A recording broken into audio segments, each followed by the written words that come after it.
और उत्तर प्रदेश उपचुनाव से जुड़ी बड़ी खबर सामने आ रही है, जहां पर बीजेपी ने उपचुनाव की सीटों पर प्रत्याशियों के नामों का पैनल तैयार किया है। बीजेपी की स्थानीय इकाई ने उपचुनाव की सीटों पर तीन नाम तय किए हैं। आरएलडी को मीरापुर सीट देने का निर्णय हुआ है। हालांकि निषाद पार्टी पर फैसला केंद्रीय नेतृत्व करेगा, जबकि मछुआ सीट से सुचिस्मिता मौर्य, जितेंद्र मौर्य और रंगनाथ मिश्र की चर्चा है। कटेहरी से पूर्व मंत्री धर्मराज निषाद, अवधेश द्विवेदी, सुधीर सिंह राणा, रणधीर सिंह समेत कई नाम की चर्चा है। गाजियाबाद की बात की जाए तो यहां पर अशोक मेगा, संजीव शर्मा, सत्येंद्र सिसोदिया और मयंक गोयल के नाम की चर्चा है। मिल्कीपुर सीट की बात की जाए तो यहां से बाबा गोरखनाथ के नाम की चर्चा है। कुंद्रकी से बात की जाए तो यहां पर दिनेश ठाकुर, रामवीर सिंह समेत कई नाम पैनल में इस वक्त शामिल किए गए हैं। करहल सीट से बीजेपी बड़ा चेहरा उतारने की तैयारी में है, तो इस तरह से हर सीट पर कम से कम 3 नामों का एक पैनल तैयार किया गया है।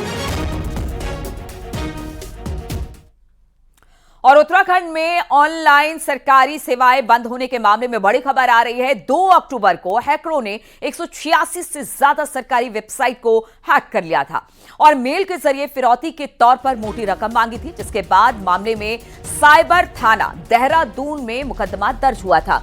जांच में पता चला कि हैकर पुलिस की सीसीटीवी यानी कि CCTNS यानी कि crime and criminal tracking network and system के जरिए डाटाबेस सेंटर तक पहुंचते थे। हालांकि धीरे धीरे 4 दिन बाद उत्तराखंड की सरकारी वेबसाइट काम करना शुरू कर दी। पूरा सिस्टम है, लेकिन अब बताया जा रहा है एक बार फिर से सरकारी वेबसाइट ने अपना काम करना शुरू कर दिया है। सत्येंद्र बर्थवाल इस वक्त हमारे साथ जुड़ गए हैं। सत्येंद्र, क्या जानकारी मिल रही है इसे लेकर?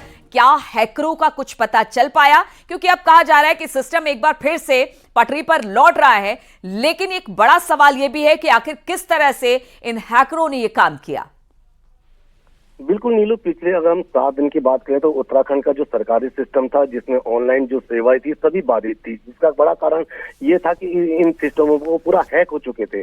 और ये जो जानकारी अब मिल पा रही है कि हैकरों ने ये हैक किया था और बड़ी अमाउंट मांगी थी इन सब जो भी वेबसाइट है, इनको दोबारा रिलीज करने के लिए बड़े अमाउंट मांगा था। लेकिन देर रात से उत्तराखंड की जितनी भी साइटें थी, जितनी भी ऑनलाइन साइट थी, ये धीरे धीरे काम करना शुरू कर दिए, यानी कि ये सुचारू रूप से अब अपना काम शुरू कर दिया है। और जिसको लेकर अब एक साइबर थाना में एक मुकदमा दर्ज हुआ है। और ये भी जानकारी मिल पाई है कि CCTNS यानी कि जो पुलिस का crime and criminal tracking network and system के जरिए ये हैकर जो पूरा डेटाबेस, उत्तराखंड का जो डेटाबेस है, वहां तक पहुंचे थे और वहां से उन्होंने हैकिंग करना शुरू कर दिया था। और 2 तारीख से उत्तराखंड की सभी ऑनलाइन जो सेवाएं हैं फिलहाल ठप पड़ी थी। जी चलिए, बहुत बहुत शुक्रिया आपका सत्येंद्र जानकारी देने के लिए। तो आप एक बार फिर से जो भी डेटाबेस अब तक हैक किए गए थे, वो धीरे धीरे अब काम करना शुरू कर चुके हैं।